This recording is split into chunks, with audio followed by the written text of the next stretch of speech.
బొమ్మల ఆట అని తెలుసు, కథ అని తెలుసు, కథ అని తెలుసు, కథలన్నీ కంచికే చేరునని తెలుసు,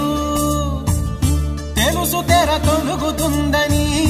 తెలుసు తెల్లారుతుందని, తెలుసు ఈ కట్టె పుట్టుకుమంటదని, తెలుసు ఈ మట్టి మట్టిలో కలిసిపోతదని, ఇన్ని తెలిసి ఇరకాటంలో పడిపోతావు ఎందుకని? మాయ